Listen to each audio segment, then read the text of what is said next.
ಪ್ರಕಾರ ಹಿಟ್ನಳ್ಳಿ ಮೆಣಸಿಕೇರಿಯ ಎಲ್ಲರ ಮಾಡಿ ಸಿಂಧು ಅವರು ಕವಿತೆ ಕವನ ಏನೋ ಬರೆದ್ರು, ಸ್ವಲ್ಪ ಜನರಲ್ಲೂ ಮನೆ ಮಾತಾಗಿದ್ರು. ಅದ್ರ ನೋಡಿ ಸಿಂಧು ಅವ್ರನ್ನ ಹಿಡ್ಕೊಂಡ್ರು ಅಥವಾ ಸಿಂಧುನೇ ಬೇಕು ಅಂತ ಹಿಡ್ಕೊಂಡ್ರು? ಸಿಂಧು ಕವಿತೆ ಬರೀತಾಳೆ ಗೊತ್ತಿದ್ರು ಅವ್ರು ಮದ್ವೆನೇ ಆಗ್ತಿರ್ಲಿಲ್ಲ. ನನಗೆ ಇಮ್ಯಾಜಿನೇಷನ್ ಹೆಂಗಿರುತ್ತೆ ಅಂತಂದ್ರೆ, ನಾನು ಇನ್ನು ಆರ್ಮಿದಲ್ಲೇ ಇದ್ದೀನಿ ಈ ತರ. ಈಗ ನಾನು ಟ್ರಾವೆಲಿಂಗ್ ಎಲ್ಲ ಮಾಡ್ತಾ ಇರ್ತೀನಲ್ಲ, ಟ್ರಾವೆಲಿಂಗ್ ಮಾಡ್ತಾ ಇರ್ಬೇಕಾದ್ರು ಸುಮ್ನೆ ಹೋಗ್ತಾ ಇಲ್ಲ, ಏನೋ ಆರ್ಮಿದಲ್ಲಿ ಇದ್ದೀನಿ ಇನ್ನೂ ಮಾಡ್ತಾ ಇದ್ದೀನಿ. ನಮ್ಮನ್ನ ನೀವು ಇಂಟರ್ವ್ಯೂ ಮಾಡಕ್ಕೆ ಯಾಕೆ ಬಂದ್ರಿ ನನಗೆ ಕ್ವಶನ್ ಮಾರ್ಕ್. ಯಾಕಂದ್ರೆ ನೀವು ಬಂದ ಕೂಡಲೇ ಇಂಟರ್ವ್ಯೂ ಮಾಡ್ತೀನಿ ಅಂತ ಅಂದ್ಕೊಳ್ಳೆ ನನಗೆ ಅನ್ಸಿದ್ದಿದೆ. ಜಗತಿ ಜಗತಿ. ಜೈ ಶ್ರೀರಾಮ್. ಜಗತಿ ಚಾನೆಲ್ಗೆ ತಮಗೆಲ್ಲರಿಗೂ ಆದರದ ಸ್ವಾಗತ. ಪ್ರಸಿದ್ಧ ಬರಹಗಾರ್ತಿ ಸಿಂಧು ಚಂದ್ರ ಹಾಗೂ ಪತಿ ಚಂದ್ರ ಅವರನ್ನ ಇಂದು ನಾವು ಮಾತನಾಡಿಸೋಣ ಬನ್ನಿ.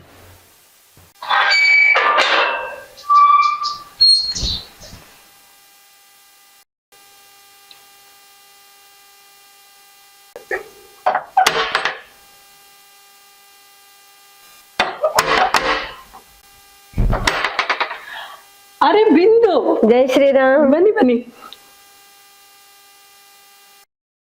ಕೂತ್ಕೊಳ್ಳಿ.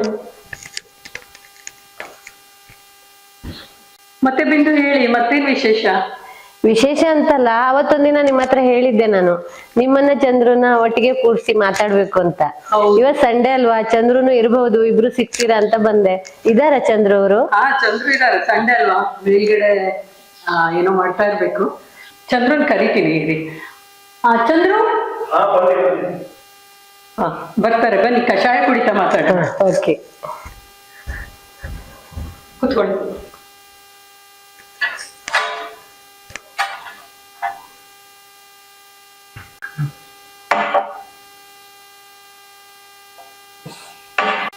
ನಮಸ್ತೆ. ಓ ಚಂದ್ರ ಅವರು ಬನ್ನಿ ಕೂತ್ಕೊಳ್ಳಿ.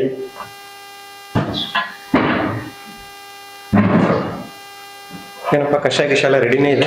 ಕಷಾಯ ಮಾಡಿಟ್ಟಿದ್ದೀನಿ. ಚಂದ್ರ ಅವ್ರೆ, ಸಿಂಧು ಅವ್ರ ಬಗ್ಗೆ ನನಗೆ ತುಂಬಾ ವರ್ಷಗಳಿಂದ ಪರಿಚಯ ಇದೆ, ಗೊತ್ತಿದೆ ಅವ್ರ ಬಗ್ಗೆ. ಆದ್ರೆ ನೀವು ಬೆಳಕಿಗೆ ಬಂದಿದ್ದು ಇತ್ತೀಚೆಗೆ. ಸೋಷಿಯಲ್ ಮೀಡಿಯಾಗಳಲ್ಲಿ ನಿಮ್ಮ ಹಾಡು ಮಾತುಗಳನ್ನ ಕೇಳಿ ತುಂಬಾ ಫ್ಯಾನ್ಸ್ ಇದ್ದಾರೆ ನಿಮ್ಗೆ. ಅದಕ್ಕೆ ಇಬ್ರು ಒಟ್ಟಿಗೆ ಮಾತಾಡ್ಸೋಣ ಅಂತ ಆಲೋಚನೆ ಮಾಡಿ ಬಂದಿದ್ದೀನಿ. ಮಾತಾಡೋಣ? ಕಷಾಯ ಕುಡಿತಾನೆ ಮಾತಾಡೋಣ. ಓಕೆ. ಸಿಂಧು ಅವರೇ, ನಿಮ್ಮ ಬರವಣಿಗೆ ಹಾದಿಯಲ್ಲಿ ಚಂದ್ರ ಸಿಕ್ಕಿದ್ದು, ಚಂದ್ರ ಸಿಕ್ಕದ ಮೇಲೆ ಬರವಣಿಗೆ ಹಾದಿ ಹಿಡಿದ್ರು? ಇಲ್ಲ, ನಾನು ಹೈಸ್ಕೂಲಿಂದಾನೇ ಬರೀತಿದ್ದೆ. ಸೊ ಸಿಂಧು ಹೆಗಡೆ ಅನ್ನುವಂತ ಹೆಸರಲ್ಲೇ ಬರೀತಿದ್ದೆ. ಅಂದ್ರೆ ನನ್ನ ಬರವಣಿಗೆಯ ಹಾದಿಯಲ್ಲಿ ಇವ್ರ ಮಧ್ಯ ಸಿಕ್ದವ್ರಲ್ಲ, ಅದ್ ಬೇರೆ ರೋಡಲ್ಲಿ ಸಿಕ್ಕಿದವ್ರು. ಆದ್ರೂ ಅಂದ್ರೆ ಅವ್ರನ್ನ ಮದ್ವೆ ಆದ ಕೂಡ್ಲೆ, ನಾವು 1999ರಲ್ಲಿ ಮದ್ವೆ ಆದ ಕೂಡ್ಲೆ ನಾನು ಸಿಂಧು ಚಂದ್ರ ಅನ್ನೋ ಹೆಸರಿಗೆ ಶಿಫ್ಟ್ ಆಗ್ಲಿಲ್ಲ. ಮತ್ತೆ ಆ ಹೆಸರಲ್ಲಿ ಬರೀತಿರ್ಲಿಲ್ಲ ನಾನು. 2010ರಲ್ಲಿ ನನ್ನ ಮೊದಲನೇ ಕವನ ಸಂಕಲನ ನಗುತ್ತೇನೆ ಮರೆಯಲ್ಲಿ ಬಂದಾಗ ಕೂಡ ನನ್ನ ಹೆಸರು ಅದ್ರ ಮೇಲೂ ಸಿಂಧು ಹೆಗಡೆ ಅಂತಾನೆ ಇದೆ. ಅಂದ್ರೆ ಸಿಂಧು ಹೆಗಡೆ ಅನ್ನೋ ಹೆಸರಲ್ಲೇ ಬರೀತಿದ್ದೆ. ಆಮೇಲೆ ನಿಮಗ್ ಗೊತ್ತುಂಟಲ್ಲ, ನಮ್ಮ ಉತ್ತರ ಕನ್ನಡ ಜಿಲ್ಲೆಯಲ್ಲಿ ಎಲ್ಲಾರ ಮನೆಯಲ್ಲೂ ಹೆಗಡೆ ಇರ್ತಾರೆ. ಸಿಂಧು ಅಂತೂ ಒಬ್ರು 100 ಜನಕ್ಕೆ ಸಿಂಧು ಅನ್ನೋಂತ ಹೆಸರು ಸಿಗುತ್ತೆ. ಅದರಿಂದ ಸಿಂಧು ಹೆಗಡೆ ಅನ್ನೋರೇ ಯಾರೋ ಬೇರೆಯವ್ರು ಬರೆದಾಗ, ಅಥವಾ ಸಿಂಧು ಹೆಗಡೆ ಅನ್ನೋರೇ ಯಾರೋ ಬೇರೆಯವರು ವೇದಿಕೆ ಮೇಲೆ ಮಾತಾಡಿದಾಗ ಅವ್ರು ನೀನಾ ಅಂತ ಕೇಳ್ಲಿಕ್ಕೆ ಸ್ಟಾರ್ಟ್ ಮಾಡಿದ್ರು ಜನ.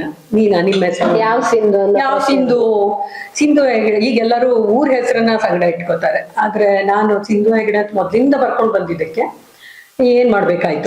ಆಮೇಲೆ ನಾನು 2011ರಿಂದ ಕರೆಕ್ಟ್ 2011ರಲ್ಲಿ ನಾನೊಂದು ಫೇಸ್ಬುಕ್ ಅಕೌಂಟ್ ಮಾಡಿದ್ದೆ, ಸಿಂಧು ಚಂದ್ರ ಅಂತ ಮಾಡಿದೆ.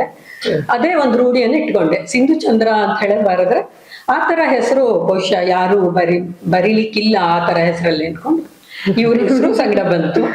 ನನಗೂ ಒಂದು ಐಡೆಂಟಿಫಿಕೇಶನ್ಗೆ ಒಂದು ಒಳ್ಳೆ ಹೆಸರು ಸಿಕ್ತು. ನನಗೂ ಒಂದು ಐಡೆಂಟಿಫಿಕೇಶನ್ ಆಯ್ತಲ್ಲ. ಹೌದು, ಹೌದೌದು. ಅವ್ರಿಗೆ ಬಿಂದು ಮೇಡಮ್, ನೀವು ಇಂಟ್ರೋ ಶುರು ಮಾಡೋಕ್ಕಿಂತ ಮುಂಚೆ ನನ್ನೊಂದು ಸಣ್ಣ ಕ್ವಶನ್ ಇದೆ. ಓ ಆಯ್ತು, ಕೇಳಿ. ಸಮಾಜದಲ್ಲಿ ಪ್ರಸಿದ್ಧಿ ಅಂತ ಪಡುವಂತ ತುಂಬಾ ಜನ ಇದ್ದಾರೆ.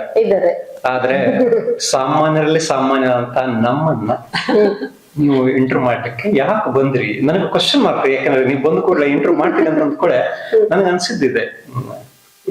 ಯಾಕೆ ಅಂತ ಕೇಳ್ಬೋದಾ? ಹೇಳ್ತೀನಿ. ಆದ್ರೆ ನಿಮ್ಮನೆ ಚಿತ್ರಾಂಗಣ ತುಂಬಾ ಚೆನ್ನಾಗಿದೆ ಅಲ್ವಾ, ಅಲ್ಲಿ ಕೂತ್ ಮಾತಾಡೋಣ ಸ್ವಲ್ಪ. Oh, sure. ಈಗ ಕಷಾಯ ಆಯ್ತಲ್ಲ, ಚಿತ್ರಾಂಗಣ ನೋಡೋಣ. ಓ, ಅಲ್ಲಿ ತನಕ ನಿಮ್ಗೆ ಯೋಚನೆ ಮಾಡ್ಲಿಕ್ಕೆ ಟೈಮು ಸಿಗುತ್ತೆ ಇಲ್ಲ ತಗೋ ತನಕ. ಯೋಚನೆ ಮಾಡೋದೇನ್ ಬೇಡ, ಹೇಳ್ತೀನಿ. Yes, okay. ಹೌದಾ?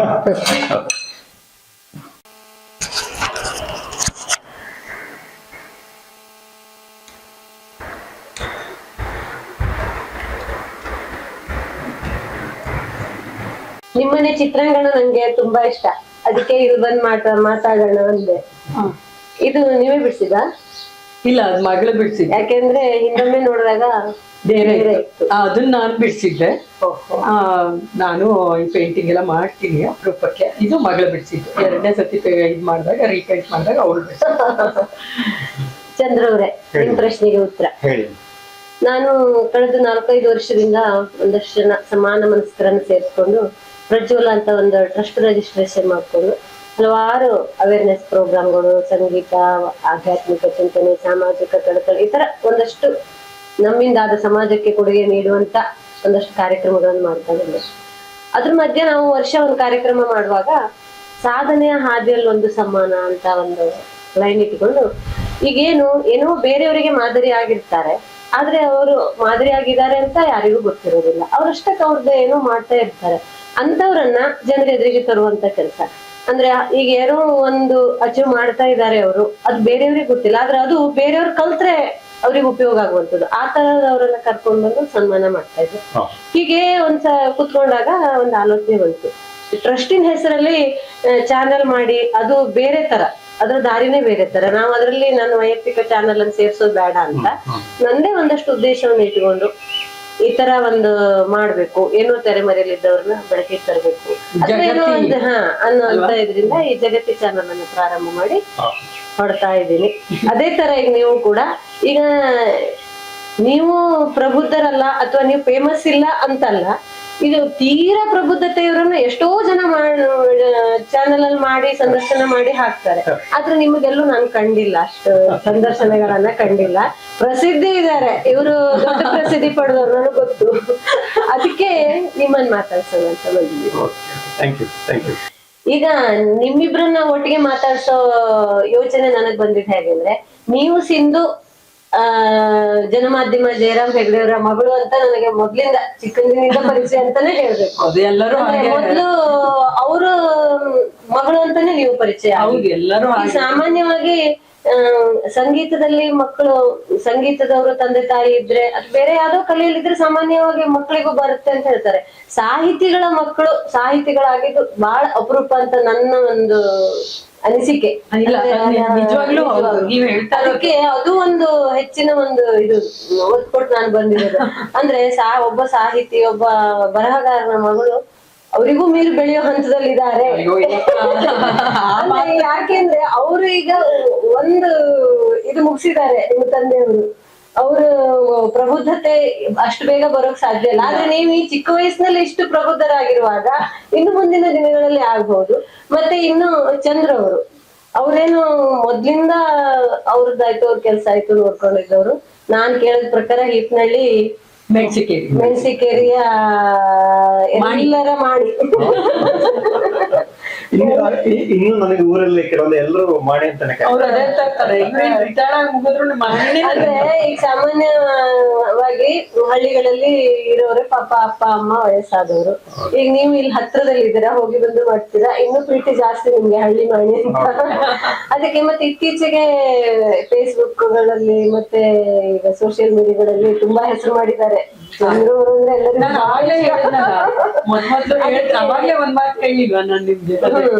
ಅದಕ್ಕೆ ಇಬ್ಬರು ಒಟ್ಟುಗೂಡಿಸಿ ಮಾತಾಡ್ಸೋಣ ಅಂತ ಬಂದಿದ್ದೆ. ಅಲ್ಲ, ಫೇಸ್ಬುಕ್ ಅಲ್ಲಿ ಹೆಸರು ಮಾಡೋದು, ಫೇಮಸ್ ಆಗೋದು, ಆಕ್ಚುಲಿ ನೀವು ಫೇಸ್ಬುಕ್ ನೋಡಿದ್ರೆ ಗೊತ್ತಾಗುತ್ತೆ. 9,000 ವ್ಯೂ ಇರುತ್ತೆ, 10,000 ವ್ಯೂ ಇರುತ್ತೆ ಒಂದು ಹಾಡಿಗೆ. ಬಟ್ ನೀವು ಅಲ್ಲಿ ಒಳಗಡೆ ಹೋಗಿ ಎಷ್ಟು ನಿಮಿಷ ನೋಡಿದಾರ ಅಂತ ನೋಡಿದಾಗ ನಿಮ್ಗೆ ರಿಯಲ್ ಆಗಿ ಅಂಡರ್ಸ್ಟ್ಯಾಂಡಿಂಗ್ ಆಗುತ್ತೆ. ಯಾಕೆಂತಂದ್ರೆ ಈ ಫೇಸ್ಬುಕ್ ದಲ್ಲಿ ನಂಬರ್ ಆಫ್ ವ್ಯೂಸ್ ಅನ್ನ ಅದನ್ನೆಲ್ಲ ನೋಡ್ಬಿಟ್ರೆ ನಿಮ್ಗೆ ಅನ್ಸ್ಬೋದು 9,000 ಜನ ನೋಡಿದಾರೆ, 10,000 ಜನ ನೋಡಿದಾರೆ. ಆಕ್ಚುಲಿ ಅದಿರೋದಿಲ್ಲ. ಜಸ್ಟ್ 13 ಸೆಕೆಂಡ್ 15 ಸೆಕೆಂಡ್ ಇನ್ನೊಂದ್ಸಲ ನೋಡ್ತಾರೆ, ಟಕ್ ಅಂತ ಹೋಗ್ತಾರೆ. ಅಲ್ಲ ಈಗ ಅದೇ ಸರ್, So, ಈಗ ನಾವೇನ್ ಈಗ ಮಾತಾಡಿದ್ ನನ್ ಚಾನೆಲ್ ಅಲ್ಲಿ ಹಾಕಿದ್ದು ಇಂತಿಷ್ಟು ವ್ಯೂವರ್ಸ್ ಅಂತ ಇರುತ್ತೆ, ಟೈಮ್ ನೋಡಿದಾಗ ನಮ್ಗೆ exactly. ಆದ್ರೂನು ಅಪ್ಪಿತಪ್ಪಿ 100-10 ಜನ ನೋಡಿದ್ರು ಅದೊಂದು ಮಾದರಿ ಜೀವನ, ಮಾದರಿ ಇನ್ನೊಬ್ರಿಗೆ ಮಾದರಿ ಆಗತ್ತೆ, ನಾವು ಮಾಡ್ಬೋದು ಅನ್ನೋ ಒಂದು ಇದು ಜನರಲ್ಲಿ ಬರ್ಲಿ, ಇಂದಿನ ಯುವ ಪೀಳಿಗೆಯಲ್ಲಿ ಬರ್ಲಿ ಅಂತ ಒಬ್ಬೊಬ್ಬರನ್ನೇ ಮಾತಾಡ್ತಾ ಹೋಗ್ತಾ ಇದ್ದೀನಿ. ಅದು ಫೇಸ್ಬುಕ್ ಯೂಸ್ ಅಂತಾನಲ್ಲ, ಅದು it is like an illusion. ನಾವು ಏನೋ ಒಂದು ಬ್ರಹ್ಮಾಲೋಕಕ್ಕೆ ತಗೊಂಡು ಹೋಗುತ್ತೆ, ಬಟ್ ರಿಯಾಲಿಟಿ ಹಂಗೆ. ಪ್ರಾಬಬ್ಲಿ ಈಗ ನನಗೆ ಪರಿಚಯ ಇರೋರು ಗುರ್ತಿರೋರು they must have seen, correct ಆಗಿ ನೋಡಿ ಫುಲ್ ಹಾಡನ್ನು ನೋಡಿರ್ಬೋದು. ಬಟ್ ಅದನ್ನ ನೋಡ್ಕೊಂಡು ಫೇಸ್ಬುಕ್ ಇಂದ ಪ್ರಸಿದ್ಧ ಏನಲ್ಲ, ಸಂತೋಷಕ್ಕಾಗಿ ಹಾಡೋದು, ಅದು ಏನಾದ್ರು 2 ಜನ ನೋಡಿ ಚೆನ್ನಾಗಿ ಹಾಡಿದಪ್ಪ ಅಂತ ಅಷ್ಟೇ ಖುಷಿ. ಆದ್ರೂ ಸೋಷಿಯಲ್ ಮೀಡಿಯಾದಲ್ಲಿ ಎಷ್ಟೋ ಕೆಟ್ಟದ್ದು ಇರುತ್ತೆ, ಅದ್ರಲ್ಲಿ ಒಳ್ಳೇದನ್ನು ತಗೊಂಡು ಏನೋ ಒಂದ್ ಮಾಡ್ತಾ ಇದ್ದೀರಲ್ಲ, ಅದೊಂದು ಖುಷಿ ವಿಷಯ. ಆಮೇಲೆ ಬಿಂದು, ಈಗ ನೀವು ಮಾತಾಡ್ತಾ ಅದೇ ಫೇಸ್ಬುಕ್ ಅದ್ರ ಮೂಲಕ ಪ್ರಸಿದ್ಧಿಗೆ ಬರೋದು ಅದನ್ನೆಲ್ಲ ಮಾತಾಡ್ತಾ ಇದ್ರಿ ನೀವು. ನನ್ಗೆ ಈ ಸಮಯದಲ್ಲಿ ಒಂದ್ ಮಾತನ್ನ ಹೇಳಲೇಬೇಕು. ಈ ಫೇಸ್ಬುಕ್ ಅಂತ ಮಾಧ್ಯಮಗಳು ಇಲ್ದಲೇ ಇದ್ದಾಗ ಆ ಹಳಬ್ರೆಲ್ಲ ಯಾವ ರೀತಿ ಅಂದ್ರೆ ಬರೀ ಅವರ ಬರವಣಿಗೆಯ ಮೂಲಕ ಅಥವಾ ಅವರ ಒಂದು ಕಲೆಯ ಮೂಲಕ ಇಲ್ಲದೇ ಅವರು ಹೌದು ಅಂದ್ರೆ ಬಂದಿರ್ತಾರಲ್ಲ ಪ್ರಚಾರಕ್ಕೆ ಅಂತಲ್ಲ ನಾನು ಹೇಳ್ತಾ ಇರೋದು, ಅವ್ರೊಂದು ಅಸ್ತಿತ್ವವನ್ನು ಕಂಡ್ಕೊಂಡಿರ್ತಾರಲ್ಲ, ಅದು ಕಡಿಮೆ ಸಾಧನೆ ಅಲ್ಲ ಅಂತ ಹೇಳಿ ನನ್ಗೆ ಯಾವಾಗ್ಲೂ ಅನ್ಸುತ್ತೆ. ಆದ್ರಿಂದ ನೀವೇ ಮಾತಾಡ್ತಾ ಹೇಳಿದ್ರಿ, ನೀವು ತಂದೆಕ್ಕಿಂತ ಅಂದ್ರೆ ಹೆಚ್ಚಿಗೆ ಬರೀ ಖಂಡಿತ ಇಲ್ಲ. ನಾನು ಅವರ ಒಂದು ಏನಂತಾರೆ, ಅವರ ಒಂದು ಹಾದಿ ಇದೆ, ಹೋರಾಟದ ಬದುಕು, ಅವರ ಹೋರಾಟದ ಬದುಕಿನ ಎದುರಿಗೆ ನಮ್ದೆಲ್ಲ ಏನು ಅಲ್ಲ. ಆದ್ರೆ ಅವರು ದಾರಿ ಹಾಕೊಟ್ಟಿದ್ದಾರೆ, ಅದರಲ್ಲಿ ನೀವು ಬೇಗ ಸಾಗಬಹುದು. ಅವ್ರ ಕಷ್ಟ ಎಲ್ಲ ಅನುಭವಿಸಿ ಬಂದ್ರು ಸಾಹಿತ್ಯದಲ್ಲಿ, ಎಷ್ಟು ಅವ್ರದ್ದು ಜೀವನದ ಕ್ರಮನೇ ಒಂದು 10 ಎಪಿಸೋಡ್ ಆಗ್ಬೋದು ನಾವು. ಅದೇ ಆ ಹಾದಿಯಲ್ಲಿ ಇದ್ದೀರಾ, ಮತ್ತೆ ಈಗ ಚಿಕ್ಕ ವಯಸ್ಸಿನಲ್ಲಿ ನಿಮ್ಗೆ ಸಪೋರ್ಟ್ ಇದೆ. ಹೌದು, ಅಲ್ಲ ಅದೇ ಆ ತರ ಬ್ಯಾಕ್ ಗ್ರೌಂಡ್ ಇದ್ದಾಗ ಅವ್ರಿಗೆ ಒಂದ್ ಸ್ವಲ್ಪ, ನಾನು ನಿಜವಾಗ್ಲೂ ಹೇಳ್ತೇನೆ ಆ ವಿಷಯದಲ್ಲಿ ನಾನು ಅದೃಷ್ಟವಂತೆ. ಇಡೀ ದಿನ ಮನೆಯಲ್ಲಿ ಪುಸ್ತಕಗಳ ಜೊತೆ ಬೆಳೆದವರು ನಾವು. ಮೊದ್ಲಿಂದನೂ ಅಪ್ಪನ ಜೊತೆ ಎಲ್ಲ ಹೊರಗಡೆ ಎಲ್ಲ ಸಾಮಾಜಿಕವಾಗಿ ಬೆರೀತಾ ನಾವು ಬೆಳೆದವರು, ಪೇಟೆಯಲ್ಲಿ ಬೆಳೆದವರು. ಅದೆಲ್ಲ ನಮ್ಗೆ ಅಂದ್ರೆ ಆಡ್ ಆಗ್ತಾ ಹೋಯ್ತು ಹೋಗ್ತೀವಲ್ಲ, ಆದ್ರಿಂದ ಅದೆಲ್ಲ ಹೌದು. ಆಮೇಲೆ ಇದೇ ಸಂದರ್ಭದಲ್ಲಿ ಅಪ್ಪ ಹೇಳಿದ ಒಂದ್ ಮಾತನ್ನ ಹೇಳಲೇಬೇಕು ನಾನು. ನನ್ ಮೊದಲನೇ ಕವನ ಸಂಕಲನದ ಬಿಡುಗಡೆ ಟೈಮ್ ನಲ್ಲಿ ಅಪ್ಪ ಹೇಳಿದ್ರು, ನಾವು ಏನಾದ್ರೂ ಒತ್ತಾಯ ಮಾಡಿ ಓದ್ತಿ ಮಾಡಿ ಮಕ್ಕಳನ್ನ, ಅಂದ್ರೆ ಈಗ ನೀವ್ ಅವಾಗ್ಲೇ ಹೇಳಿದ್ರಿ ಸಂಗೀತಗಾರರು ಅವ್ರು ಸಂಗೀತದವ್ರು ಮಾಡ್ತಾರೆ, ಡ್ಯಾನ್ಸ್ ಕಲಿಸ್ತಾರೆ ಮಕ್ಕಳಿಗೆ. ಆದ್ರೆ ಒಬ್ರು ಬರಹಗಾರರ ಮಗಳು ಮಾತ್ರ ನೀನ್ ಕವಿತೆ ಬರಿಬೇಕು, ಕತೆ ಬರಿಬೇಕು ಅಂತ ಹೇಳಿ ಬರ್ಲಿಕ್ಕಾಗಲ್ಲ. ಅದರಿಂದ ಒಂದೊಮ್ಮೆ ಬರಹಗಾರರ ಮಕ್ಳು ಬರಹಗಾರ ಆದ್ರೆ ಅದು ಒಂದು ನಮ್ಮ ಸಾರ್ಥಕತೆ ಅಂತಾನೆ ಅವರು ಆ ವೇದಿಕೆಲ್ಲೇ ಹೇಳಿದ್ರು.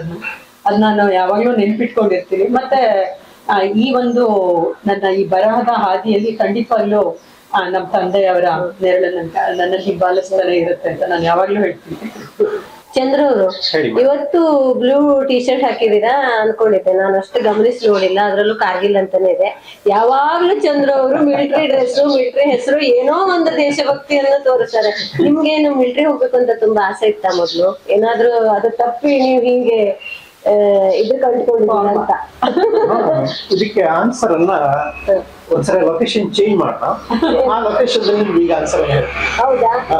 ಈಗ ನಾವು ಚಿತ್ರಾಂಗಣದಲ್ಲಿ ಇದ್ದಾಗಿದ್ದೀವಲ್ಲ, ಈಗ ಕೆಳಗಡೆ ಒಂದು ಗುಬ್ಬಿ ಅಂಗಳ ಇದೆ, ಗುಬ್ಬಿ ಅಂಗಳದಲ್ಲಿ ನಿಮ್ಗೆ ಆನ್ಸರ್ ಚಂದ್ರ ಅವ್ರೆ, ನಿಮ್ಮ ಗುಬ್ಬಿ ಅಂಗಳಕ್ಕೆ ಬಂದು ಚೆನ್ನಾಗ್ ಕೂತಾಯ್ತು, ಗುಬ್ಬಿಗಳನ್ನು ನೋಡಾಯ್ತು. ಈಗ ನಿಮ್ಮ ಆನ್ಸರ್ ಏನು? SLC ಮುಗಿದ ನಂತರ ನನಗೆ ಮೊದಲಿಂದನೂ ಏಕನೂ ಗೊತ್ತಿಲ್ಲ, ಯಾರ ತಲೆಯಲ್ಲಿ ತುಂಬಿದ್ರು ಅಥವಾ ಏನೋ ಗೊತ್ತಿಲ್ಲ, ನನಗೆ ಸ್ವಲ್ಪ ಆರ್ಮಿಗೆ ನೀವಿಗೆ ಏರ್ಫೋರ್ಸ್ಗೆ ಯಾವ್ದಕ್ಕಾರ ಒಂದಕ್ಕೆ ಸೇರ್ಬೇಕಂತ ಇತ್ತು. SLC ಮುಗಿದ ತಕ್ಷಣ ಒಂದ್ಸರ ಆರ್ಮಿ ಸ್ಕ್ರೀನಿಂಗ್ ಹೋದೆ, ಸಿಲೆಕ್ಷನ್ ಆಯ್ತು. ಆಗ ಆಕ್ಚುಲಿ ಈಗ ಆರ್ಮಿ ಬಗ್ಗೆ ಎಲ್ಲ ತುಂಬಾ ಗೊತ್ತಿರೋರು ಊರಲ್ಲಿ ಯಾರು ಇರ್ಲಿಲ್ಲ. ಆಗ ಯಾರೋ ಒಬ್ರು ಏನಂತಂದ್ರೆ, ಇಲ್ಲಪ್ಪ SLC ಎಲ್ಲ ಮುಗಿಸ್ಕೊಂಡು ಹೋದ್ರೆ ಅಲ್ಲಿ ಗುಡಿಸ್ಲಿಕ್ಕೆ ಇದ್ ಮಾಡ್ಲಿಕ್ಕೆ ಎಲ್ಲ ಹಚ್ಚಿಬಿಡ್ತಾರೆ, ಹೋಗ್ಬೇಡ ಅಂತಂದ್ರು. ಆಗ ಗೊತ್ತಿಲ್ಲ ನೋಡಿ, ಈಗ ಆ ಟೈಮ್ ನಲ್ಲಿ ಅದ್ರ ಬಗ್ಗೆ ಏನು ನಾಲೆಜ್ ಇರ್ಲಿಲ್ಲ. ಸೊ ಏನ್ ಮಾಡ್ದೆ, ಆಯ್ತಪ್ಪ ಅಂತ ಬಿಟ್ಬಿಟ್ರೆ. ಆಮೇಲೆ PUC ಸೆಕೆಂಡ್ ಇಯರ್ ಆದ ನಂತರ ಒಂದ್ಸಗಿ ನೀವಿ ಸ್ಕ್ರೀನಿಂಗ್ಗೆ ಹೋಗಿದ್ದೆ. ಸ್ಕ್ರೀನಿಂಗ್ಗೆ ಹೋದಾಗಲೂ ಏನಾಯ್ತು ಅಂತಂದ್ರೆ, ಎಲ್ಲ ಕಡೆ ಪಾಸ್ ಆಯ್ತು, ಬಟ್ ಒಂದ್ಸರಿ ಬಂದ್ ಕೂಡ ಡಿಗ್ರಿ ಮುಗಿಸ್ಕೊಂಡು ಹೋಗಪ್ಪ ಅಂತ ನಾನು ಇಷ್ಟು ಹುಚ್ಚ ಅಂತಂದ್ರೆ ಆವಾಗ ಆರ್ಮಿ ಜಾಯಿನ್ ಹಾಕೊಂಡಿದ್ರೆ ಪ್ರಾಬಬ್ಲಿ ಆ ಟೈಮ್ ನಲ್ಲಿ ಜಾಯಿನ್ ಆದ್ಮೇಲೆ ಡಿಗ್ರಿ ಎಲ್ಲ ಮುಗಿಸ್ಬೋದಿತ್ತು. ನಾನು ಆಯ್ತು ಡಿಗ್ರಿ ಮುಗಿಸ್ಕೊಂಡು ಹೋಗೋಣ ಅಂತ ಇದು ಮಾಡಿದೆ.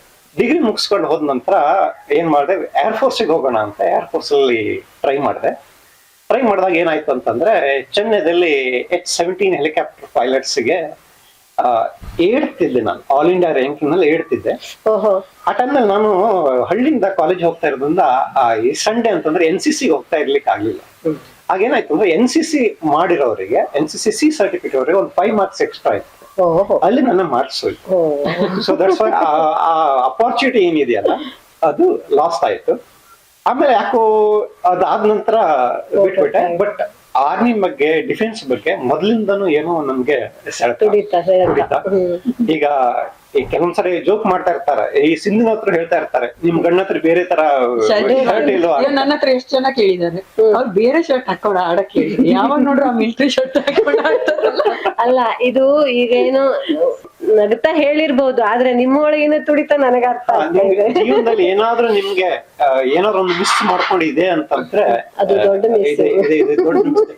ಇನ್ನು ಕೆಲವೊಂದ್ಸಲ ನಾನು ಥಿಂಕ್ ಮಾಡ್ತಾ ಇರ್ತೀನಿ, ಪ್ರಾಬಬ್ಲಿ ಕೆಲವೊಂದ್ಸಲ ನನಗೆ ಇಮ್ಯಾಜಿನೇಷನ್ ಹೆಂಗಿರುತ್ತೆ ಅಂತಂದ್ರೆ ನಾನು ಇನ್ನು ಆರ್ಮಿದಲ್ಲೇ ಇದ್ದೀನಿ ಈ ತರ. ಈಗ ನಾನು ಟ್ರಾವೆಲಿಂಗ್ ಎಲ್ಲ ಮಾಡ್ತಾ ಇರ್ತೀನಲ್ಲ, ಟ್ರಾವೆಲಿಂಗ್ ಮಾಡ್ತಾ ಇರ್ಬೇಕಾದ್ರು ಸುಮ್ನೆ ಹೋಗ್ತಾ ಇಲ್ಲ, ಏನೋ ಆರ್ಮಿದಲ್ಲಿ ಇದ್ದೀನಿ ಇನ್ನೂ ಮಾಡ್ತಾ ಇದ್ದೀನಿ. ನೀವು ಅವ್ರ ಹಾಡುಗಳು ಅಷ್ಟೇ, ಸುಮಾರು ಅವ್ರ ದೇಶಭಕ್ತಿ ಗೀತನ ಹೆಚ್ಚಿಗೆ ಆಡಿದ್ದಾರೆ ಹೇಳ್ಬೋದು. ಅದೇ ಹುಡುಕ್ತಾ ಇರ್ತಾರೆ ಅಂದ್ರೆ ಯಾವ್ದಿದೆ ಪ್ಯಾಟ್ರಿಯಾಟಿಕ್ ಸಾಂಗ್ಸ್. ಈಗ ನಾಡ್ದು ಜನವರಿ 26 ಇದೆ. ಈ ಜನವರಿ 26 ಒಬ್ಬರ ಈ ಆರ್ಮಿದಲ್ಲಿ ಇರೋರ್ನ ರಿಟೈರ್ಡ್ ಆದವ್ರನ್ನ ತಗೊಂಡು ಒಂದ್ ಸಣ್ಣ ಹಾಡು ಅವ್ರ ಬಗ್ಗೆ ಪರಿಚಯ ಎಲ್ಲ ಅದನ್ನ ಮಾಡ್ತಾ ಇದಾರೆ. ಅದಕ್ಕೆ ಅಂದ್ರೆ ಒಳ್ಳೆ ಕೆಲಸ. ಮಿಲಿಟರಿ ಅವ್ರನ್ನ ಯಾರು ರಿಟೈರ್ಡ್ ಇವ್ರು ಇರ್ತಾರಲ್ಲ, ಅವ್ರನ್ನ ಎಕ್ಸ್ ಸರ್ವಿಸ್ ನನ್ನ ಕರ್ಕೊಬಂದು ಅವ್ರನ್ನ ಮಾತಾಡ್ಸೋದು. ನಾವು ನಮ್ ಟ್ರಸ್ಟ್ ಇಂದ ಮಾಡ್ತಾ ಇದೀವಿ ಅಗ್ನಿಪಥ್ ಯೋಜನೆ. ಅಂದ್ರೆ ಅದ್ರ ಬಗ್ಗೆ ತಿಳುವಳಿಕೆ ಮೊದ್ಲೇ ಕೊಟ್ಟಿಟ್ರೆ ಅವರು ಸೇರ್ಕೋತಾರೆ. ಈಗ ಸುಮಾರು ಕಡೆ ಮಾಡಿದ್ವಿ, ಹೋಗಿದ್ದಾರೆ. ಅಂದ್ರೆ ನಮ್ಗೊಂದು ಹೆಮ್ಮೆ ವಿಷಯ, ನಮ್ ಟ್ರಸ್ಟ್ ಇಂದ ಒಂದು ಒಳ್ಳೆ ಕೆಲಸ. ಅದೇ ಅವಾಗ್ಲೇ ಒಂದು ನಿಮ್ಮ ತರ ಈ ಟ್ರಸ್ಟ್ ಮಾಡಿ ಈಗ ನೀವ್ ಮಾಡ್ತಾ ಇರೋ ಕೆಲ್ಸನ ಬಹುಶಃ ಚಂದ್ರು ಅವರ ಕಾಲೇಜ್ ಡೇಸ್ ನಲ್ಲಿ ಯಾರಾದ್ರೂ ಹಂಗೊಂದ್ ತಿಳುವಳಿಕೆ ಕೊಡೋರು ಇದ್ದಿದ್ರೆ ಅಂತವ್ರಿಗೆ ಅದೊಂದು ದಾರಿ ತೋರಿಸ್ಕೊಡ್ತಿತ್ತು ಅವಾಗ್ಲೇ. ಬಾಳ್ ಒಂದು ಅಂದ್ರೆ ಯೂಸ್ ಆಗುತ್ತೆ. ಒಂದು ದೇಶಭಕ್ತ, ದೇಶ ಸೇವೆ ಮಾಡೋರು ಒಬ್ರು ಬೇರೆ ರೂಟ್ ಅಲ್ಲಿ ಹೋದ್ರು ಅಂದ್ರೆ ದೇಶಕ್ಕೂ ಒಂದು ಇದೆ. ಅದು ನೀವು ಮಾಡ್ತಾ ಇರೋ ಕೆಲಸ ನನ್ಗೆ ಶ್ಲಾಘನೀಯ, ತುಂಬಾ ಲೈಕ್ ಆಯ್ತು. ಕಂಟಿನ್ಯೂ ಮಾಡಿ. ಓಕೆ ಚಂದ್ರು ಅವ್ರೆ, ಹೇಳಿ ಮೇಡಮ್. ಮಿಲಿಟರಿ ಕನ್ಸಂತೂ ನನ್ಸಾಗ್ಲಿಲ್ಲ. ಈಗ ಸಿಂಧುನ ಕನಸಿನ ಹತ್ರ ಬರುವ. ಅಂದ್ರೆ ಈಗ ಸಿಂಧು ಅವರು ಕವಿತೆ ಕವನ ಏನೋ ಬರೆದ್ರು, ಸ್ವಲ್ಪ ಜನರಲ್ಲೂ ಮನೆ ಮಾತಾಗಿದ್ರು. ಅದ್ರ ನೋಡಿ ಸಿಂಧು ಅವ್ರನ್ನ ಹಿಡ್ಕೊಂಡ್ರು ಅಥವಾ ಸಿಂಧುನೇ ಬೇಕು ಅಂತ ಹಿಡ್ಕೊಂಡ್ರು? ಸಿಂಧು ಕವಿತೆ ಬರೀತಾಳೆ ಗೊತ್ತಿದ್ರು ಮದ್ವೆನ ಓದ್ತೀರಾ ನೀವು? ಇವ್ರದ್ದು ಪುಸ್ತಕ ಎಲ್ಲ ಓದಿದ್ದೀರಾ? ನಾನು ಕವಿತೆಯನ್ನ ಓದಿಲ್ಲ ಅವ್ರದ್ದು, ಬಟ್ ಅವರ ಕಥೆಗಳನ್ನ ಇದ್ದಿದ್ದನ್ನೆಲ್ಲ ಓದಿದ್ದೀನಿ. ಅಲ್ಲ, ಇತ್ತೀಚೆಗೆ ಹಾಡ್ಲಿಕ್ಕೆ ಅಂತ ಬರ್ದಿದ್ದು ಕೆಲವೊಂದ್ಸರಿ ಆಗ ಇವ್ರದ್ದು ಕೆಲವೊಂದಿಷ್ಟು ಹಾಡುಗಳನ್ನ, ಇವರು ಕವಿತೆ ಬರೆದನ್ನ ಹಾಡುಗಳನ್ನ ಮಾಡಿದಾಗ ಆಗ ಪುಸ್ತಕ ತಗೊಂಡು ನೋಡಿದ್ದು ಹೌದು, ಕೆಲವೊಂದ್ ಕಡೆ ಬರ್ದಿದ್ದು ಬರೆದುಕೊಂಡು ಆಮೇಲೆ ಅದನ್ನ ಫೇಸ್ಬುಕ್ ಅಲ್ಲಿ ಸ್ಟೇಟಸ್ ಮಾಡಿದ್ದು ಇದೆ. ತುಂಬಾ ಬದಲಾವಣೆ. ಬದಲಾವಣೆ. ಎಲ್ಲಾದ್ರೂ ಹೇಳ್ತಾರೆ, ನೀವ್ ಮರಾಠಿ ಹಾಡುವಂತ ಕವಿತೆಗಳನ್ನೇ ಬರೀ, ಅಟ್ಲೀಸ್ಟ್ ಹಾಡುವಾಗ ನಾವ್ ಕೇಳ್ಬೋದು ಅಂತ ಹೇಳಿ. ಇಲ್ಲ ನಮ್ಗೆ ಅದೇನ್ ತಲೆ ಬಿಡ ಗೊತ್ತಾಗಲ್ಲ ಅಂತ. ಸಿಂಧು, ನಿಮ್ಗೆ ಹವ್ಯಾಸಗಳು ಒಂದೆರಡೇ ಅಲ್ಲ, ಒಂದರಲ್ಲೂ ಪರಿಣತಿ ಇಲ್ಲ. ಮತ್ತೆ ಪ್ರವಾಸದ ಹುಚ್ಚು. ಹೌದು, ಎಲ್ಲೆಲ್ಲೋ ಹೋಗ್ತೀರಾ, ಯಾರೋ ಫ್ರೆಂಡ್ಸ್ ಒಬ್ಬೊಬ್ಬರನ್ನೇ ಕರ್ಕೊಂಡು ಹೋಗ್ತೀರಾ, ಎರಡೇ ಲೇಡೀಸ್ ಹೋಗಿ ಎಲ್ಲೆಲ್ಲೋ ದುಬೈ ಟೂರ್ ಎಲ್ಲ ಮಾಡ್ಬಿಡ್ತೀರಾ, ಫೋಟೋ ನೋಡಿದೀನಿ. ಅದ್ರ ಬಗ್ಗೆ ಹೇಳ್ತೀರಾ? ಯಾಕೆಂದ್ರೆ ಚಂದ್ರು ಅವರು ಒಟ್ಟಿಗೆ ಇರೋಕೆಲ್ಲ ಹೊತ್ನಲ್ಲೂ ಇರೋಕ್ ಆಗೋದಿಲ್ಲ, ನಿಮ್ ಜೊತೆ ಓದಲ್ಲೆಲ್ಲ ಹೋಗೋಕ್ ಆಗೋದಿಲ್ಲ ಅವ್ರದ್ದು ಜಾಬಿನ ಇದರಿಂದ. ಅದಕ್ಕೆ ಹೆಂಗೆ ಮೇಂಟೈನ್ ಮಾಡ್ತೀರಾ? ಅವ್ರ ಸಪೋರ್ಟ್ ಇದೆಯಾ ನಿಮ್ಗೆ? ಅಥವಾ ಬಯಸ್ಕೊಂಡಾದ್ರೂ ಹೋಗ್ತೀರಾ? ಏನ್ ಇಲ್ಲ, ಆಕ್ಚುಲಿ ಅದು ಹಂಗೆ ಆಗಿದೆ ನೋಡಿ. ನಾನು ಇಡೀ ದಿನ ನಿಮಗ್ ಗೊತ್ತಿದೆ 4 ಗೋಡೆ ಮಧ್ಯ ಬ್ಯಾಂಕ್ ನಲ್ಲಿ ಕುತ್ಕೊಂಡು ಕೆಲಸ ಮಾಡೋಳು. ಇವರು ಯಾವಾಗ ನೋಡಿದ್ರು ಅವ್ರ ಜಾಬೇ ಆತರ ಇದೆ, ಟ್ರಾವೆಲಿಂಗು, ಅಲ್ಲಿ ಇಲ್ಲಿ ಓಡಾಡ್ತಾ ಇರ್ತಾರೆ, ತುಂಬಾ ಬೇರೆ ಬೇರೆ ಊರಿಗೆಲ್ಲ ಹೋಗ್ತಾ ಇರ್ಬೇಕಾಗತ್ತೆ ಆ ತರ. ಅದಕ್ಕೆ ನಾನು ಎಲ್ಲಾದ್ರೂ ನಂದು ಬರೀ ವರ್ಷಕ್ಕೊಂದ್ಸತಿ ನಂದು ಹಂಗೆ ಅದಕ್ಕೆ ಗಾದೆ ಮಾತಾ ಇದೆಯಲ್ಲ, ದೇಶ ಸುತ್ತು ಕೋಶ ಓದು ಅಂತ ಹೇಳಿ. ನೋಡ್ಬೇಕು ಏನೇನಿದೆ ನಮ್ ದೇಶದಲ್ಲಿ, ಎಲ್ಲಾ ಪ್ಲೇಸ್ ನೋಡ್ಬೇಕು ಅನ್ನೋದೊಂದು ಮೊದ್ಲಿಂದ ಇಂಟ್ರೆಸ್ಟ್ ಪ್ರವಾಸ ಚಾರಣ ಅಂತ ನಂದು. ಇವ್ರನ್ನ ಕೇಳಿದಾಗ ಹಂಗೆ ಅಂತಿದ್ರು, ದಯವಿಟ್ಟು ನೀನು ಯಾವ್ದಾದ್ರು ಒಂದು ಗ್ರೂಪ್ ಗಿಫ್ಟ್ ಮಾಡ್ಕೊಂಡು ಅವ್ರ ಸೈಡ ಹೋಗ್ಬೋದು, ಇಲ್ಲಾಂದ್ರೆ ನೀವು ನಂಬ್ತಿರೋ ಬಿಡ್ತಿರೋ ಎಷ್ಟು ಜನ ಮನೆಯಲ್ಲಿ ಈ ತರ ಹೇಳ್ತಾರೆ ಅಂತ ನಂಗೆ ಗೊತ್ತಿಲ್ಲ. ದಯವಿಟ್ಟು ನೀನ್ ಸೋಲೋ ಟ್ರಾವೆಲ್ ಮಾಡು, ಒಬ್ಳೆ ಪ್ರವಾಸ ಮಾಡೋದನ್ನ ಕಲಿ, ಅದು ಬಹುಶಃ ನಿನ್ನ ಬರವಣಿಗೆಗೆ ಮತ್ತಷ್ಟು ಅನುಕೂಲ ಆಗ್ಬೋದು, ಮತ್ತಷ್ಟು ಹೆಚ್ಚಿಗೆ ಬರೀಲಿಕ್ಕೆ ಆಗ್ಬೋದು ಅಂತೆಲ್ಲ ಅವ್ರು ಸೋಲೋ ಟ್ರಾವೆಲ್ ಮಾಡುವಂತ ಇದ್ರು. ಆಮೇಲೆ ನನ್ ಸೋಲೋ ಟ್ರಾವೆಲಿಂಗ್ ಮಾಡುವಷ್ಟು ಧೈರ್ಯ ಇಲ್ಲ, ನಿಜ ಹೇಳ್ತೀನಿ. ಇನ್ನೂ ಒಂಥರ ಭಯ, ಅಯ್ಯೋ ಒಬ್ಳೆ ಹೋದ್ರೆ ಅಲ್ಲಿ ಏನಾಗುತ್ತೆ, ನಾವು ಏನ್ ಮಾಡೋದು ಅಂತೆಲ್ಲ. ಸೊ ಅದಕ್ಕೆ ಏನ್ ಮಾಡಿದ್ವಿ, ಪ್ಲಾನ್ ಮಾಡಿದೆ. ನನ್ನ ಎಲ್ಲ ಲೇಡೀಸ್ ಫ್ರೆಂಡ್ಸ್ ಹತ್ರ ಹಿಂಗೆ ಚಾಟ್ ಮಾಡುವಾಗ, ಯಾರು ಬರ್ತೀರಿ ನನ್ ಜೊತೆ, ಅದು ಒಂದೇ ಕಂಡೀಷನ್, ಅವ್ರ ಗಂಡನ್ನ ಕರ್ಕೊ ಬರ್ಬಾರ್ದು, ಅಲ್ಲಿ ಅವ್ರು ಮಾತ್ರ ಬರ್ಬೇಕು. ನಾನ್ ಅವ್ರ ಸಂಸಾರ ಎಲ್ಲ ಕರ್ಕೊ ಬಂದ್ಬಿಡುತ್ತೆ, ನಾವಿಲ್ಲಿ ಅಲ್ವಾ, ಅವ್ರ ಸಂಸಾರ ಆಮೇಲೆ ಕರ್ಕೊ ಬಂದ್ರೆ ಏನೇನೋ ನಂಗೆ ಮೊದ್ಲಿಂದನೂ ಆ ಮಕ್ಕಳು ಅಲ್ಲಿ ಬಂದು ಕಿರಿಕಿರಿ ಮಾಡೋದು, ಯಾವ್ದೇ ಇದ್ರೊಳಗಿರ್ಬೋದು.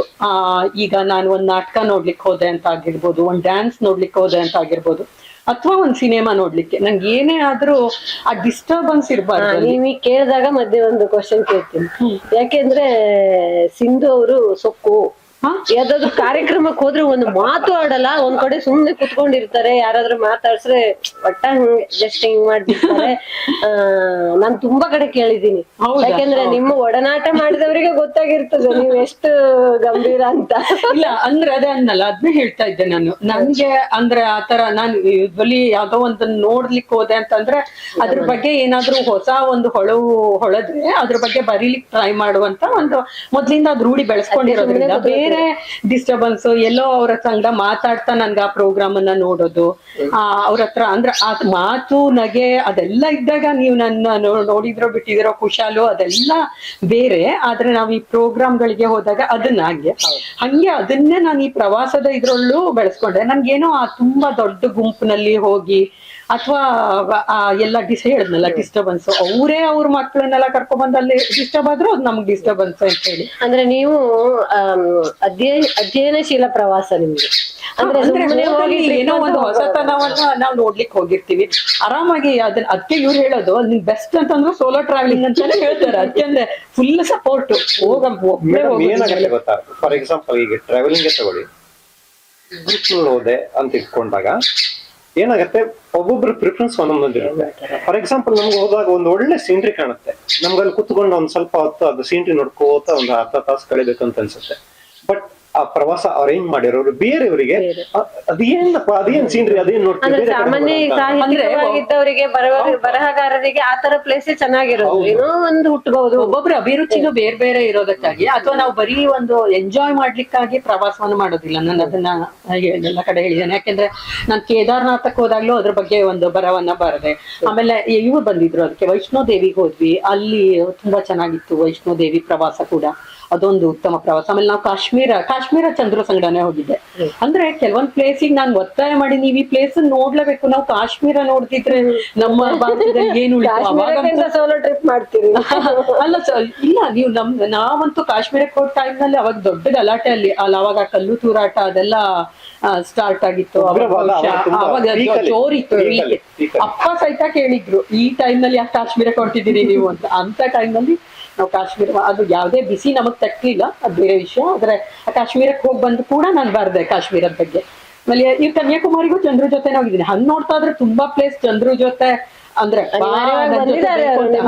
ಆಮೇಲೆ ಅವರು ಈ ದುಬೈಗೆ ಹೋಗ್ತೀನಿ ಅಂದಾಗ ಮಾತ್ರ ಅಯ್ಯೋ ದಯವಿಟ್ಟು ಅಂದ್ರೆ ನಾನ್ ಬರಲ್ಲ ಅಂತ ಅಂದ್ರು. ಅವ್ರಿಗೆ ವರ್ಕಿನ ಇದು ಕೆಲವೊಂದು ಇದ್ದಿದ್ರಲ್ಲ, ಅದೇ ಹೇಳ್ದಂಗೆ ಸೋಲೋ ಟ್ರಿಪ್ ಮಾಡುವಷ್ಟು ಧೈರ್ಯ ಇಲ್ದಲ್ಲ ಇರೋದ್ರಿಂದ ಒಬ್ರು ಲೇಡೀಸ್ ಫ್ರೆಂಡ್ ಪೂರ್ಣಿಮಾ ಅನ್ನೋರ್ ಜೊತೆ ಹೋದೆ, ಪೂರ್ಣಿಮಾ ಭಟ್ ಅನ್ನೋರ್ ಜೊತೆ. ತುಂಬಾ ಅಂದ್ರೆ ಅದನ್ನಲ್ಲ ಆ ಎಕ್ಸ್ಪೀರಿಯನ್ಸ್ ನಮ್ಮನ್ನ, ನಾವು ಬರೀ ಲೇಡೀಸ್ ಹೋದಾಗ ನಮ್ದಲ್ಲಿ ಏನ್ ಎಲ್ಲ ಸುಖಕರವಾಗೇ ಇರಲ್ಲ, ಎಲ್ಲದೂ ನಾವ್ ಅನ್ಕೊಂಡಂಗೆ ಆಗಲ್ಲ. ಆದ್ರೆ ಆ ಚಾಲೆಂಜ್ ನಾವು ಎಕ್ಸೆಪ್ಟ್ ಮಾಡ್ತಾ ಹೋದ್ವಿ. ಅಲ್ಲಿ ನೀವ್ ಬೇಕಾದ್ರೆ ನೋಡಿ, ನೀವು ಮನೆಯವ್ರ ಜೊತೆ ಹೋದ್ರೆ ಏನೇ ಬಂದ್ರು ಗಾಡಿ ಬರ್ಲಿಲ್ವಾ, ಆ ಫೋನ್ ಮಾಡೋರು ಯಾರು? ಮನೆಯವರು ಅಲ್ವಾ? ಊಟ ಸಿಗ್ಲಿಲ್ವಾ? ಯಾರು ನೋಡ್ಕೋತಾರೆ? ಮನೆಯವರು. ಅಲ್ಲಿ ಯಾರು ಇರ್ಲಿಲ್ಲ ನಮ್ಗೆ. ನನ್ನ ಇದನ್ ಪಾಡನ್ ನೋಡ್ಕೋಬೇಕಾಗಿತ್ತು, ಅವಳು ಪಾಡನ್ ನೋಡ್ಕೋಬೇಕಾಗಿತ್ತು. ತುಂಬಾ ಕಲ್ತ್ವಿ ನಾವು. ಅದೇ ಅನ್ಸುತ್ತೆ ನನ್ಗೆ, ಹೌದು ನಾವ್ ಇಬ್ರು ಹೋದ್ರೆ ಇಷ್ಟು ಕಲ್ತ್ವಿ, ಇನ್ನು ಒಬ್ಳು ಹೋದ್ರೆ ಎಷ್ಟು ಕಲಿಬೋದು. ಅದರಿಂದ ನನ್ ನೆಕ್ಸ್ಟ್ ಪ್ಲಾನ್ ಅದೇ ಇದೆ, ಒಬ್ರೇ ಟ್ರಾವೆಲಿಂಗ್. ಮತ್ತೆ ಅದನ್ನ ನಾನು ಎಕ್ಸ್ಪೀರಿಯನ್ಸ್ ಆಗಿ ಬರೀ. ಆಮೇಲೆ ಮೇಡಮ್ ಏನಾಗಿದೆ, ಈಗ ಫಾರ್ ಎಕ್ಸಾಂಪಲ್ ನಾನಿರೋ ಪ್ರೊಫೆಷನ್ ದಲ್ಲಿ ಕೆಲವೊಂದಿಷ್ಟು ಪ್ರಾಡಕ್ಟ್ ಮ್ಯಾನೇಜರ್ಸ್ ಎಲ್ಲ ಇರ್ತಾರೆ, ಬೇಸ್ಡ್ ಅಟ್ ಮುಂಬೈ ಇರ್ತಾರೆ. ಅವರು ಒಬ್ಬರೇ ಎಲ್ಲ ಜನರ ಜೊತೆ ಬಂದು ಕೆಲಸ ಮಾಡ್ತಾರೆ, ಲೇಡೀಸ್. ಸೊ ಈಗ ನಾವು ಅಂತೀವಿ ನಂದು ಏರಿಯಾ, ನಾವು ಉತ್ತರ ಕರ್ನಾಟಕ ಇದೆ, ಸ್ವಲ್ಪ ತೆಲಂಗಾಣ ಕವರ್ ಮಾಡ್ತೀವಿ, ಬಟ್ ಅವ್ರ ಏರಿಯಾ ಎಂಟೈರ್ ಇಂಡಿಯಾ ಓಡಾಡ್ತಾರೆ. ಒಬ್ಬರೇ ಲೇಡೀಸ್.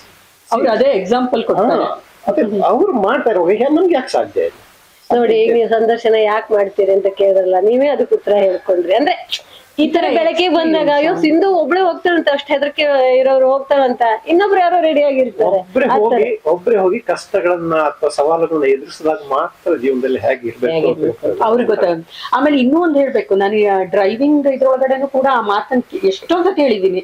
ನಾನು ಕಾರ್ ಡ್ರೈವ್ ಮಾಡುವಾಗ್ಲಿ ಅಥವಾ ಸ್ಕೂಟಿ, ಅದನ್ನು ಹೇಳ್ಬೇಕು ನಿಮ್ಗೆ, ನಾನು ಸ್ಕೂಟಿ ಹೊಡೆಯೋದ್ ಕಲ್ಸಿದ್ದೇ ಇರು ಅಂದ್ರೆ ಒಂದೇ ಸತಿಗೆ ಅಂತಾರಲ್ಲ, ಆ ತರ ಸೈಕಲ್ ಆಲ್ರೆಡಿ ಬರ್ತಿತ್ತು, ಆಮೇಲೆ ಇವ್ರು ಸ್ಕೂಟಿ ಕಲ್ಸಿದ್ರು. ಆಮೇಲೆ ಕಾರ್ ಡ್ರೈವಿಂಗು ಇವರೇ ಕಲ್ಸಿದ್ರು. ಅವ್ರು ಯಾವಾಗ್ಲೂ ಹೇಳೋದದೇ, ಈ ಕಾರ್ನ ಒಬ್ಳೆ ತಗೊಂಡೋದು ಅಂತ.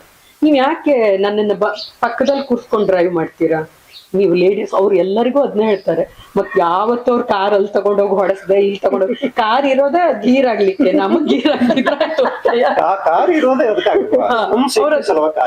ನೀನು ಆಯ್ತು ಗೀರ್ ಆದ್ರೆ ಆಗ್ಲಿ ತಗೊಂಡೋಗು ಅಂತಂದ್ರು.